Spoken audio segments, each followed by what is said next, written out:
तो good morning. आपका class जो है आज मैथ का नंबर सिस्टम का छठा सेशन स्टार्ट होने वाला है। आपका स्वागत है स्टडी आर्ट के चैनल पे। हम आशा करते हैं कि आप घर पे पढ़ते रहे होंगे और जैसा कि हम ये मुहिम शुरू किए हैं कि आर एस अग्रवाल का जो बुक है उसको पूरा ख़त्म करेंगे, तो ये मुहिम हम लोगों का जारी रहेगा और जब तक आर एस अग्रवाल का बुक ख़त्म नहीं होगा तब तक हम लोग मानेंगे नहीं। हमारा कोशिश रहेगा कि 3 से 4 महीना में इसको ख़त्म कर दें। आप भी मेरे साथ बने रहिए और आपसे प्रश्न बनते होंगे। आप एक काम कीजिए, जो क्वेश्चन नहीं बन रहा उसका कमेंट कीजिए, हम आपका नाम लेंगे अपने चैनल पे और कमेंट कीजिए। आज हम नंबर सिस्टम का अगला सेशन यानी कि क्लास नंबर 6 शुरू करने वाले हैं आर एस अग्रवाल से, ठीक है। तो इसके पहले हम लोग लगभग कितना 74-75 क्वेश्चन कर चुके थे। अब आज हम लोग 76 से क्वेश्चन करना शुरू करने वाले हैं, है ना। तो शुरू करते हैं। यहाँ पे आप देखे होंगे, यहाँ पे आप देखते हैं कि हम शुरू करते हैं।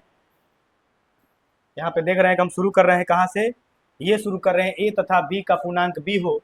तो इसके पहले हम कुछ कुछ बातें जानते हैं, इसके पहले हम कुछ कुछ बातें जानते हैं भाग के बारे में। इसके पहले हम कुछ बात जानते हैं, ठीक है, कि भाग के बारे में क्या है। तो भाग के बारे में अगर आप बात करेंगे तो आपको जैसे पता होगा भाग के बारे में, ठीक है, आपको जैसे पता होगा भाग के बारे में कि ये जो होता है, यहाँ जो होता है उसको कहते हैं भाजक। इसको क्या कहते हैं? भाजक। और यहाँ जो होता है उसको कहते हैं भाज्य। क्या कहते हैं? भाज्य। और यहाँ जो होता है उसको कहते हैं भागफल। उसको क्या कहते हैं? भागफल। और यहाँ जो होता है उसको क्या कहते हैं? उसको कहते हैं शेषफल। उसको क्या कहते हैं? इसको कहते हैं शेषफल, ठीक है। तो ये जो है कि भाजक और भागफल और भाज्य और शेषफल है, ठीक है, यहाँ तक। अब इसी में क्या करेगा, आप बहुत सारे प्रश्न सुने होंगे कि इसको बोल देता है ए, इसको बोल देगा बी, इसको बोल देगा क्यू और इसको बोल देगा आर। और इसी से एक फार्मूला बन जाएगा ए बराबर बी क्यू और प्लस क्या बन जाएगा? आर। ये फार्मूला इसी से बन जाएगा, ठीक है, ये फार्मूला इसी से बन जाएगा। आप जानते होंगे कि भाज्य बराबर, आप ये फार्मूला जानते होंगे कि भाज्य बराबर भाजक, भाज्य बराबर भाजक, ठीक है, गुना भाजक गुना भागफल, गुना भागफल और प्लस क्या हो जाएगा? प्लस हो जाएगा शेषफल। प्लस क्या हो जाएगा? शेषफल। प्लस क्या हो जाएगा? शेषफल, ठीक है। भाज्य बराबर भाजक गुने भागफल प्लस क्या हो जाएगा? शेषफल, ठीक है। तो ये आपका जो है कि यहाँ पे आपका ये बनता है फार्मूला। आप पढ़े होंगे कि भाज्य भागफल और भाजक को गुना करके शेषफल प्लस कर देते हैं तो भाज्य निकल जाता है, ठीक है। क्या निकल जाता है? भाज्य निकल जाता है। अब देखेंगे क्वेश्चन नंबर 76 में कह रहा है कि यदि ए तथा बी पूर्णांक हो, क्या हो? पूर्णांक हो, जहां बी जीरो नहीं हो, जीरो से बड़ा हो यानी कि धनात्मक हो, दो पूर्णांक क्यू तथा आर ऐसे होंगे कि, तो क्या बनेगा फार्मूला? आपको पता है ना, ए बराबर B Q plus R. A बराबर क्या बनेगा? B Q plus R. अभी लिखवाए थे इस फार्मूला को, ए बराबर बी क्यू प्लस आर। अगला क्वेश्चन देखते हैं कि अगला क्वेश्चन क्या है आपका। अगला प्रश्न आपका क्या है उसको देखते हैं। यहाँ पे देखेंगे, कह रहा है कि ए तथा बी दो वास्तविक संख्याएं हैं। वास्तविक संख्या की बात करता है ना। अगर बात कर रहा है वास्तविक संख्या का, अगर बात कर रहा है किसका? अगर बात कर रहा है वास्तविक संख्या का, अगर बात कर रहा है वास्तविक संख्या का यानी कि नेचुरल नंबर का। किसका बात करता है? यानी कि नेचुरल नंबर की बात करता है, नेचुरल नंबर की बात करता है, ठीक है। तो ये शुरू कहाँ से होता है? ये शुरू होता है 1 से 2 3 4 ऐसे करते करते आगे बढ़ता है। अगर बात करता है होल नंबर का, अगर बात करता है किसका? होल नंबर का, ठीक है। अगर बात करता है किसका? होल नंबर का, पूर्ण संख्या का, है ना। तो ये जीरो से शुरू होता है और 1 जाता है, 2 जाता है, 3 जाता है, 4 जाता है और डैश डैश डैश क्या जाता है? जाता है 5, मतलब 5 नहीं, इन्फिनेटिव जाता है। कहा जाता है इन्फिनेटिव। एक और आप जानते होंगे कि सभी, है ना, सभी वास्तविक संख्याएं, है ना, सभी वास्तविक संख्याएं की अगर बात करेगा तो सभी वास्तविक संख्याएं जो होती है, सभी वास्तविक संख्याएं जो होती है, वास्तविक संख्याओं को, है ना, को पूर्ण संख्या कह सकते हैं। क्या कह सकते हैं? पूर्ण संख्या कह सकते हैं। सभी वास्तविक संख्या को क्या कह सकते हैं? पूर्ण संख्या कह सकते हैं। क्या कह सकते हैं?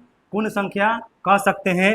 और ये भी कह सकते हैं, लेकिन ये भी कह सकते हैं कि लेकिन सभी पूर्ण संख्या को, सभी पूर्ण संख्या को, सभी पूर्ण संख्या को, है ना, सभी पूर्ण संख्या को, सभी पूर्ण संख्या को वास्तविक संख्या नहीं कह सकते हैं, सभी पूर्ण संख्या को वास्तविक संख्या नहीं कह सकते हैं, सभी पूर्ण संख्या को वास्तविक संख्या नहीं कह सकते हैं, है ना, वास्तविक संख्या नहीं कह सकते हैं, वास्तविक संख्या नहीं कह सकते, है ना। ये बात आप समझ गए कि सभी वास्तविक संख्याओं को पूर्ण संख्या कह सकते हैं और सभी पूर्ण संख्याओं को वास्तविक संख्या नहीं कह सकते हैं। ठीक है, आगे चलते हैं, अगला क्वेश्चन चलते हैं, अगला क्वेश्चन चलते हैं हम लोग, अगला क्वेश्चन चलते हैं हम लोग, यहाँ पे देखेंगे, यहाँ पे तो क्वेश्चन नहीं, इसको तो नहीं बनाए थे ना, इसको तो बने भी नहीं किया, ऐसे ही आगे बढ़ गए। तो देखते हैं इसको बनाते हैं, ये क्या कह रहा है क्वेश्चन। ठीक है, इसको बनाते हैं, क्वेश्चन क्या कर रहा है, यहाँ पे देखेंगे, कह रहा है कि यदि दो वास्तविक संख्याएं ऐसा हो कि A B zero, A B zero मतलब क्या होता है, ए गुने बी बराबर क्या हो जाएगा, जीरो। तो कह रहा है कि क्या इसमें संभव है, ए भी जीरो होगा बी भी जीरो होगा। अच्छा, हो सकता है, मतलब ज्यादा सटीक नहीं है, ए भी जीरो होगा बी भी जीरो होगा, या दोनों में से कोई एक जीरो होगा, बाकी बिल्कुल सही है, दोनों में से कोई एक। मान लो एक का वैल्यू 4 हो और एक का 0 हो तब भी 0 आएगा, और एक का वैल्यू 0 हो, एक का वैल्यू 5 हो तब भी 0 आएगा, और एक का 0 हो, एक का 0 हो तब भी 0 आएगा। यानी कि सबसे सटीक आंसर कौन सा हो जाएगा, ऑप्शन नंबर बी। सबसे सटीक आंसर क्या हो जाएगा, ऑप्शन नंबर बी, समझे, ऑप्शन नंबर क्या हो जाएगा, बी हो जाएगा। अगला क्वेश्चन देखते हैं, आपका नेक्स्ट क्वेश्चन क्या है, कह रहा है कि सबसे छोटी आभाज्य संख्या कौन सी है, सबसे छोटी आभाज्य संख्या। तो आभाज्य संख्या की अगर बात करते हैं बउआ, आभाज्य संख्या की अगर बात करते हैं, आभाज्य संख्या है ना, आभाज्य संख्या की अगर बात करते हैं तो आभाज्य संख्या कहते हैं किसको है, ये कहते हैं प्राइम नंबर को, ये किसको कहते हैं, ये कहते हैं प्राइम नंबर को, क्या कहते हैं, प्राइम नंबर को कहते हैं आभाज्य संख्या। क्या कहते हैं प्राइम नंबर को, आभाज्य संख्या कहते हैं बउआ, क्या कहते हैं प्राइम नंबर को, आभाज्य संख्या। अच्छा, कहते हैं किसको है, तो जो संख्या है ना, जो संख्या है ना एक से विभाजित हो, एक से, ठीक है, एक से अथवा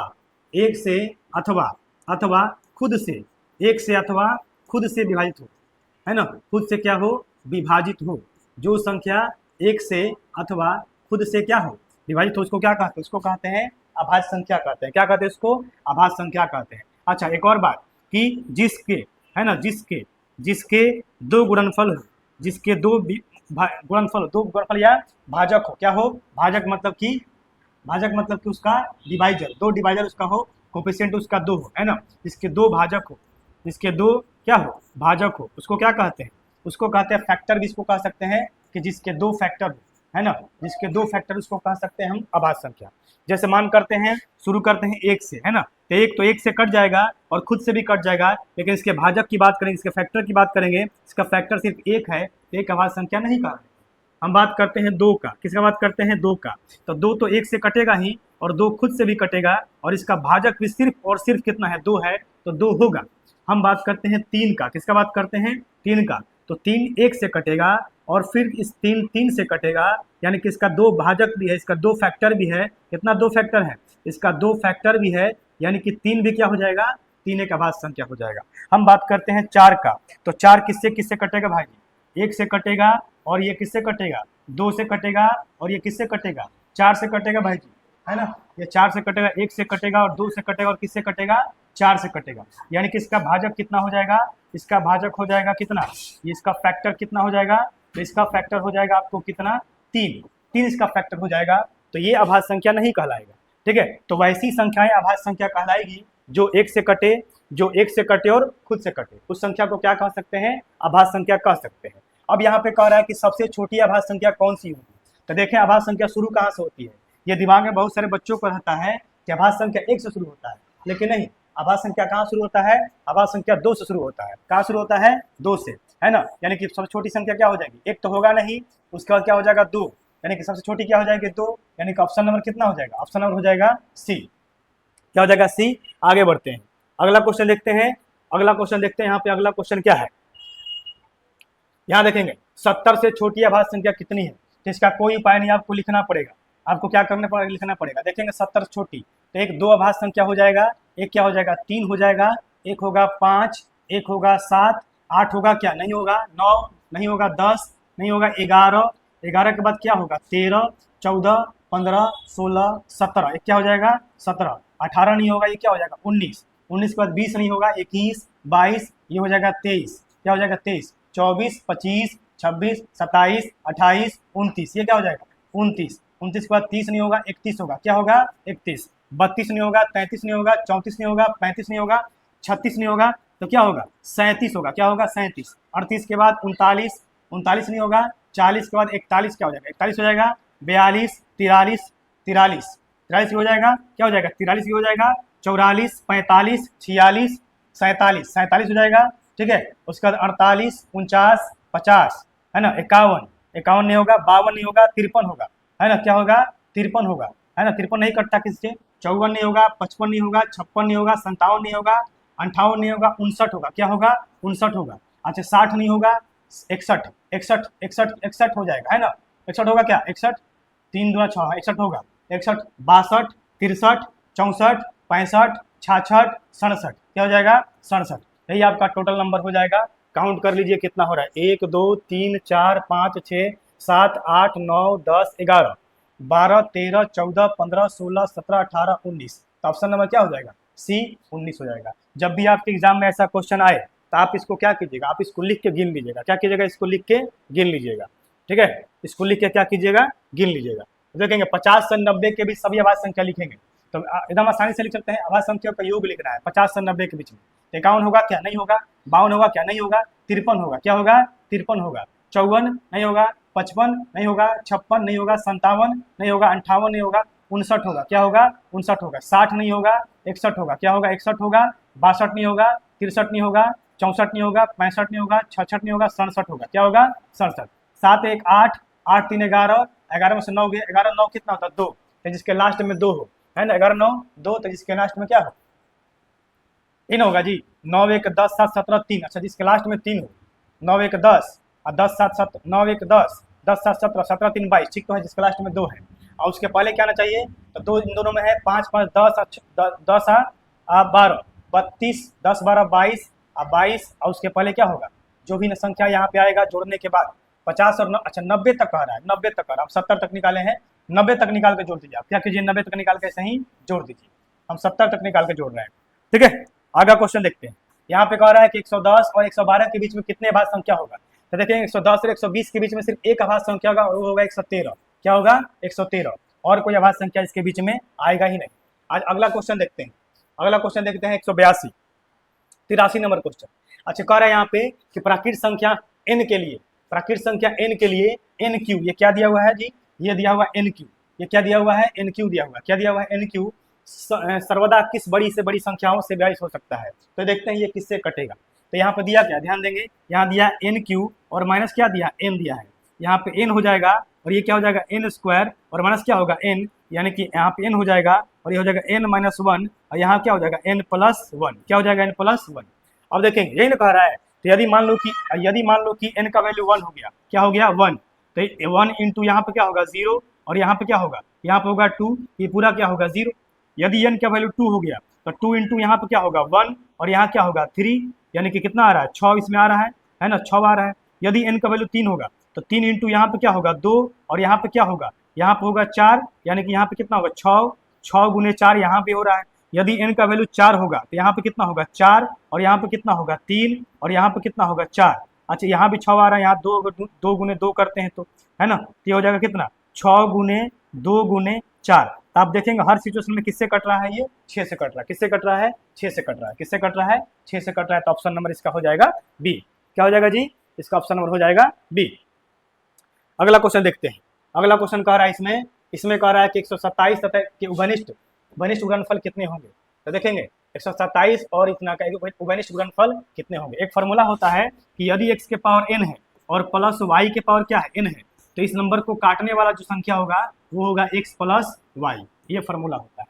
यानी कि इसका उभयनिष्ठ क्या होगा 127 और प्लस कितना 97, ठीक है, तो कितना हो जाएगा, ये हो जाएगा 4 9 2 11 1 2 और ये हो जाएगा 224, ये भी आएगा 224, यानी कि आंसर क्या हो जाएगा, आंसर हो जाएगा 224, ऑप्शन नंबर डी, है ना। अगला क्वेश्चन देखते हैं, अगला क्वेश्चन देखते हैं, नेक्स्ट क्वेश्चन देखते हैं कि 10 यदि n एक प्राकृत संख्या हो और 10 के पावर n-1 के अंकों का योग दे दिया है कितना, ये दे दिया आपको 4707, तो n का मान कितना होगा। बिल्कुल सही, यदि मान लीजिए उसका वैल्यू n होता तो n उतना x नंबर होता ना, तो उतना x नंबर होता 1 होता, तो यहाँ लिख सकते थे 9x इक्वल टू क्या लिखेंगे 7, 47 जीरो कितना 7, इसको काट दीजिए 1 से 9 से, ये हो जाएगा 47 जीरो 7 और बट्टा कितना हो जाएगा 9, तो कितना हो जाएगा 9 से कटेगा तो 9 पचे 45, बचा 2 हो गया 20, 9 दूना 18 और 9 तरीका 27, 523 option number B. Option number क्या हो जाएगा बी हो जाएगा। अगला क्वेश्चन देखेंगे, अगला क्वेश्चन देखें। अच्छा ये क्वेश्चन जो है कि बहुत पूछता है रेलवे में, ये क्वेश्चन रेलवे में बहुत पूछता है, बीपीएससी में पूछ देता है कि ये कुछ संख्या दे देगा और कहेगा इसमें जीरो की संख्या, अंत में जीरो की संख्या निकाले। तो इसका हम लोग समझते हैं क्वेश्चन कुछ, ठीक है, इसका हम लोग कुछ क्वेश्चन समझते हैं कि कैसे बनाएंगे, तब इस पे लौटते हैं बनाने के लिए, ठीक है। जैसे मान लीजिए कि हमारे पास क्वेश्चन रहेगा 1 गुना 2 गुना है ना 3 और गुना 4 और गुना ये कहाँ तक चल जाएगा, ये चल जाएगा मान लीजिए कि 20 तक, कहाँ तक गया 20 तक, और कह रहा है कि अंत में शून्यों की संख्या बताएं। क्या कह रहा है अंत में शून्यों की संख्या। अच्छा शून्य तभी बनता है जब किसी नंबर में 5 हो और क्या हो 2 हो तो शून्य बन जाएगा, क्योंकि 5 गुना क्या होगा 10 होगा। तो इसमें तो 5 2 होगा, बहुत खोजना मुश्किल हो जाएगा। इसका शॉर्ट ट्रिक क्या बताते हैं कि आप यहाँ पे लिखिए 20, क्या लिखिए जो लास्ट का नंबर है, जो लास्ट का नंबर उसको यहाँ लिखिए और इसमें डिवाइड कीजिए 5 से। किसे डिवाइड कीजिए 5 से। जितना बार में कटा 5 चौका 20, यही शून्यों की संख्या हो जाएगा। ये 4 जो होगा ये शून्यों की संख्या हो जाएगा अंत में, यही हो जाएगा शून्यों की संख्या, यही हो जाएगा शून्यों की संख्या। समझे कि नहीं, समझे कि नहीं।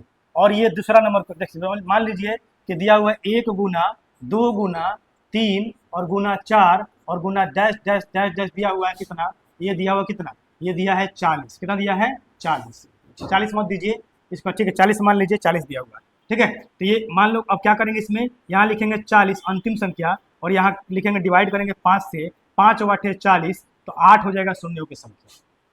समझे कि नहीं। अगर मान लीजिए कि तीसरा क्वेश्चन हम देते हैं 1 गुना 2 गुना है ना 3 और गुना 4 और गुना में डैश डैश डैश डैश करके देते हैं कितना 60, ठीक है। तो कितना होगा, तो हम क्या करेंगे 60 से 5 में डिवाइड करेंगे तो ये कटेगा कितना बार में 12 बार। क्या आंसर हो गया, अब ये आंसर नहीं हुआ।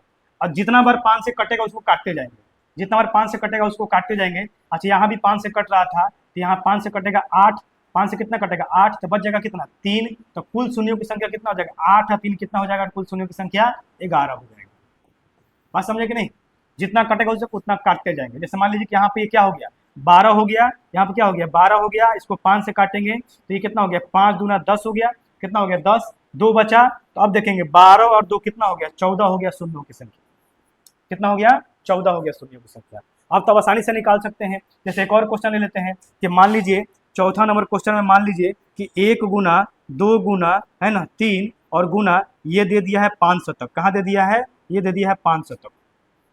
इसमें शून्यों की संख्या निकालना है तो आप आराम से निकाल सकते हैं। यहाँ क्या लिखिएगा 500, यहाँ क्या लिखिएगा 500, इसको 5 से काटिएगा कटेगा 100, 100 हो गया। फिर 100 को काटिएगा 5 से, 100 काटिएगा 5 से, ये कटेगा 20 बार, कितना बार कटेगा 20 बार। फिर 20 को काटिएगा 5 से तो ये कटेगा कितना बार 4 बार, तो कितना हो गया 100 और 20 120, 4 कितना हो गया 124, ये कितना हो गया 124 हो गया, 124 हो गया शून्यों की संख्या, कितना हो गया 124 हो गया शून्यों की संख्या। तो अब आप आराम से अपना क्वेश्चन बना सकते हैं। अब देखिए आपका क्वेश्चन क्या है, अब आपका क्वेश्चन क्या है कि शून्यों की संख्या लगातार गुना करने पर कितना होगा, कितना होगा, तो यहाँ पे 100 है और ये दे दिया है कितना, ये दे दिया है 5, काटेंगे इसको 5 दूना 10, फिर आ गया 20, फिर 20 को काटेंगे 5 से तो कितना हो जाएगा 5 चौका 20, तो 20 और 4 24, आंसर होगा ए। आंसर क्या होगा ए होगा। और आपके किताब में शायद आंसर गलत दिया हुआ है, आंसर इसका सी दे दिया है 21, जो कि होगा नहीं, होगा क्या ए होगा। कौन सा आंसर होगा 24 होगा, क्या होगा 24 होगा। अगला क्वेश्चन देखेंगे। अब यहाँ पे आ गया कि भाग की क्रिया में भागफल 403 भाजक 100 और क्या होता है, ये भाज्य शेषफल दिया 58। तो अभी लिखवाए थे फॉर्मूला, क्या लिखवाए थे फॉर्मूला कि भाज्य बराबर, लिखवाए थे फॉर्मूला भाज्य बराबर भाजक है ना, भाजक और गुना क्या होता है, गुना होता है भागफल, गुना क्या होता है भागफल होता है, और प्लस क्या होता है, प्लस होता है शेषफल, प्लस क्या होता है, प्लस होता है शेषफल।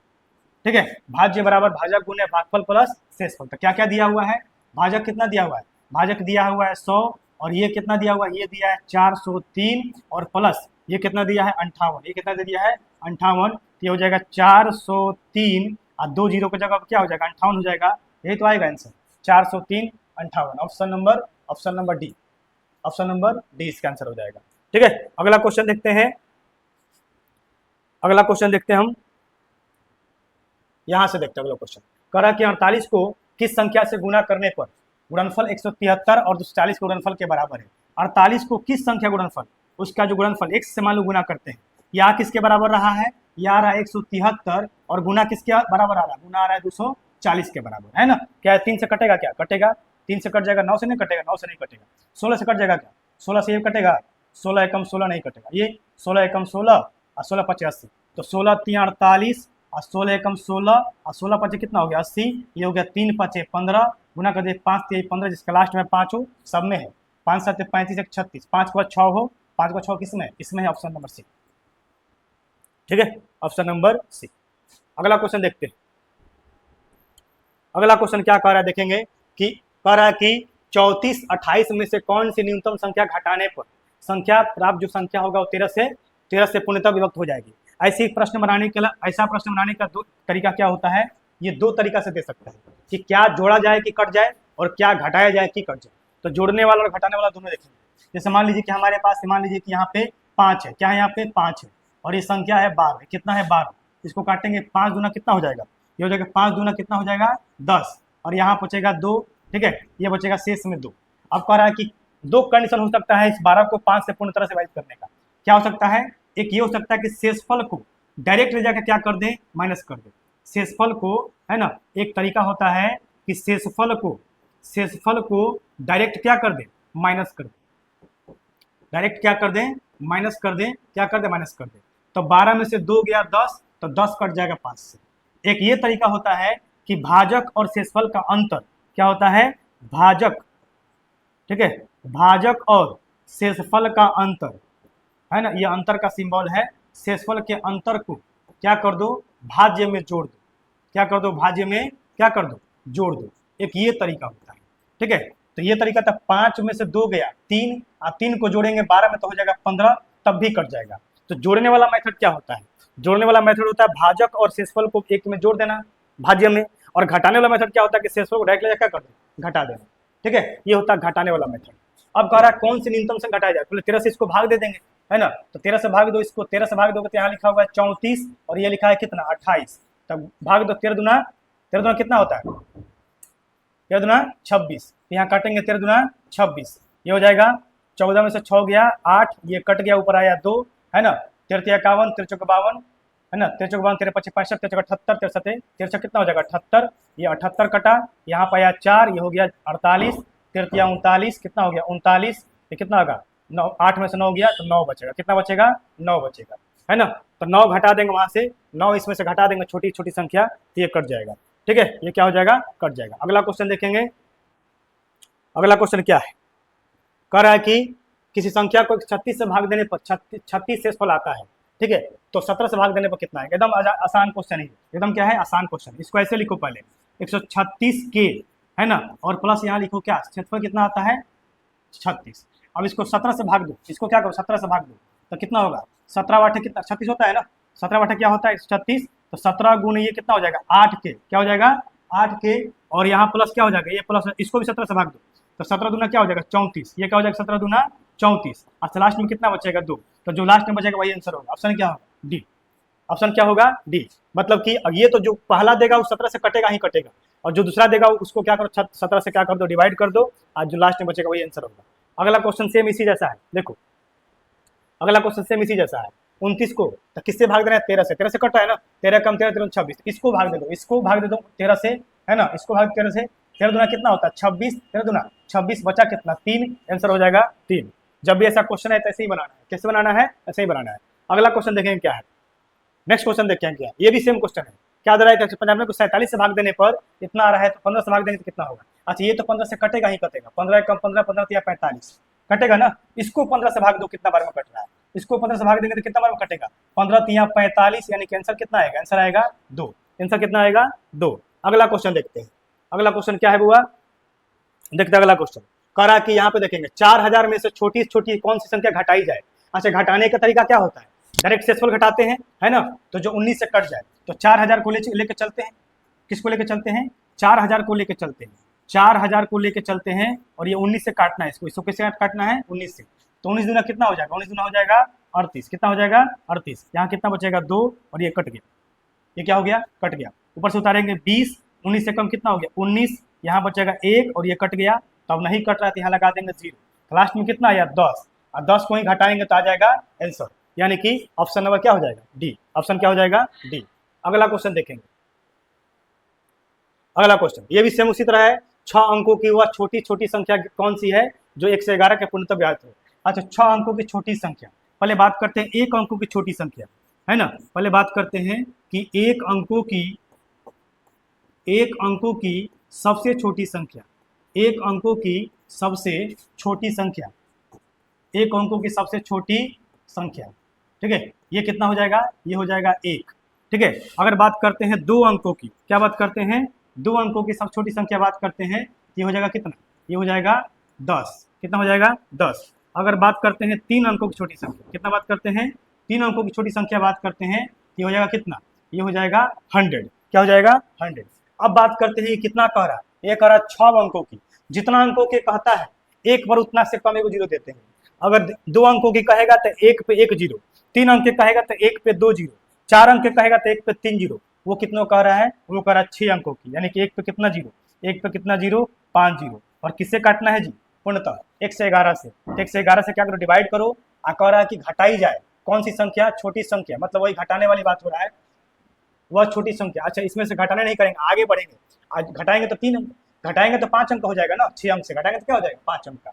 जैसे मान लीजिए कि 100 क्या है 3 अंक की संख्या, इसमें 1 घटाओगे तो कितना हो जाएगा 99, तो 1 भी घटाओगे तो अंक कम हो जाएगा, इसमें तुमको जोड़ना पड़ेगा। और जोड़ने वाला मेथड क्या होता है, तो भाजक और भाज्य का, भाजक और शेषफल के अंतर क्या करते हैं, घटा देते हैं, है ना, जोड़ देते हैं। क्या करते हैं, जोड़ देते हैं। इसमें जोड़ देंगे, इसमें क्या कर देंगे, जोड़ देंगे, तो वही इसका आंसर निकल जाएगा, ठीक है। अगला क्वेश्चन देखते हैं क्या है। अगला क्वेश्चन, ये क्वेश्चन रहा आपका, सेम क्वेश्चन है। वह छोटी से छोटी संख्या ज्ञात करे, है ना, जिसे इतना से में जोड़ने पर कितना से हो जाए, 11 से के गुणज हो, 11 का क्या गुणज, 11 से भाग दे दो। और जोड़ने वाला कह रहा है, तो जोड़ने वाला क्या होता है, भाजक, है ना, भाजक और भाज्य का अंतर होता है। भाजक और क्या होता है, भाज्य का अंतर को क्या करते हैं, भाजक और शेषफल, गलती हो गया, भाजक और शेषफल, है ना, भाजक और शेषफल, भाजक और शेषफल, और शेषफल, शेषफल के अंतर को, है ना, के अंतर को भाज्य में, है ना, भाज्य में जोड़ सकते हैं, है ना, भाज्य में क्या कर सकते हैं, जोड़ देते हैं, भाज्य में क्या कर देते हैं, जोड़ देते हैं, ठीक है, भाज्य में क्या कर देते हैं, जोड़ देते हैं। बस वही कर दो यहाँ पे, देख लो, है ना। अगला क्वेश्चन देखते हैं। अगला क्वेश्चन क्या है, क्वेश्चन नंबर कितना 98। 5 अंकों की वह बड़ी से बड़ी संख्या, अच्छा बड़ी संख्या की बात करते हैं, तो 1 अंकों की बड़ी संख्या की बात करते हैं, है ना। 1 अंकों की बड़ी संख्या, 1 अंकों की संख्या शुरू कहाँ से होता है, 1 से, और खत्म कहाँ पे होता है, 9 पे। 1 अंकों की बड़ी संख्या, बड़ी संख्या, ये कितना होता है 9, ये कितना होता है 9। अच्छा 2 अंकों की कहेगा तो, 2 अंकों की कहेगा तो ये कितना होता है, ये होता है 99। 3 अंकों की कहेगा तो ये कितना होता है 999, कितना होता है 999। 4 अंकों को कहेगा तो 4 × 9, 5 अंकों को कहेगा तो 5 × 9, 6 अंकों को कहेगा तो 6 × 9। तो यहाँ पे कह रहा है 5 अंकों का, यानी कितना की बात कर रहा है 1 2 3 4 5। और इसमें देखिएगा, इसमें घटाना पड़ेगा क्योंकि जोड़िएगा तो 6 अंक का हो जाएगा। तो इससे डिवाइड करके घटाने वाला प्रोसेस क्या होता है, डायरेक्ट शेषफल को क्या करते हैं, घटा देते हैं, है ना, क्या करते हैं, डायरेक्ट शेषफल को क्या कर देते हैं, घटा देते हैं, ठीक। ये बन जाएगा आपका 98 हो गया। आगे आते हैं 99, आगे आते हैं 99। सेम क्वेश्चन है, 5 अंकों की बड़ी संख्या ज्ञात करें। अच्छा वही क्वेश्चन हो गया फिर से। अगला क्वेश्चन 99 को किसी संख्या से भाग देने पर भागफल इतना तथा शेषफल इतना, उसी पर लग जाएगा फॉर्मूला, है ना, उसी पर लग जाएगा आपको। ये हो गया भाज्य, ये क्या हो गया भाज्य, देखिए ये क्या हो गया, ये हो गया भाज्य, ये क्या हो गया भाज्य, ये क्या हो गया शेषफल दिया हुआ है ना, भाग देने पर भागफल, ये क्या हो गया भागफल, ये क्या हो गया भागफल। तो भाजक निकालना है ना, भाजक निकालना है। क्या होता है फॉर्मूला, A बराबर BQ और प्लस क्या R, ये वाला निकालना आपको। ये दिया है कितना 7 8 6 5 3 2 1, ये दिया हुआ है, और इक्वल टू B दिया है कितना, B दिया है 3 3 6 1 2, और इंटू ये हो जाएगा Q और प्लस R कितना दे दिया 113, कितना दे दिया 113। अब यहाँ से आप निकाल लीजिए Q का वैल्यू, ठीक है, Q का वैल्यू जो निकाल लीजिएगा वही आंसर होगा। अगला क्वेश्चन देखते हैं। अगला क्वेश्चन क्या है, किसी संख्या को 6 से विभक्त करने पर शेषफल कितना आएगा 3, शेषफल कितना आएगा 3, उसी संख्या को 6 से विभक्त करने पर कितना होगा। ऐसा क्वेश्चन पीछे बना चुके हैं हम लोग, है ना, ऐसा क्वेश्चन पीछे हम लोग बना चुके हैं गुणनफल निकाल के। तो ये आपका 100 क्वेश्चन हो गया आज। कितना हो गया आज आपका? आज आपका 100 क्वेश्चन कंप्लीट हो गया। कल के हम लोग सेशन में ये पूरा चैप्टर खत्म कर देंगे, एक्सरसाइज खत्म कर देंगे, क्योंकि और 30 क्वेश्चन बचा हुआ है, तो कल पूरा 30 क्वेश्चन कवर कर लेंगे, ठीक है। तो आज का आपका इतना ही तक क्लास है, और आप इसको पढ़िए, पिछला 5 सेशन देखिए आप, क्योंकि सारा में हम कुछ ना कुछ इंपॉर्टेंट बातें बताए हुए हैं। अलग से कुछ फार्मूला का एक ही क्लास लिए थे, हम क्वेश्चन के साथ ही फार्मूला और कंसेप्ट बता देते हैं। तो आप पिछला क्लास देखिए और अगला क्लास का इंतजार कीजिए और पढ़ते रहिए। फिर मिलते हैं अगले क्लास में, तब तक के लिए जय हिंद, जय भारत।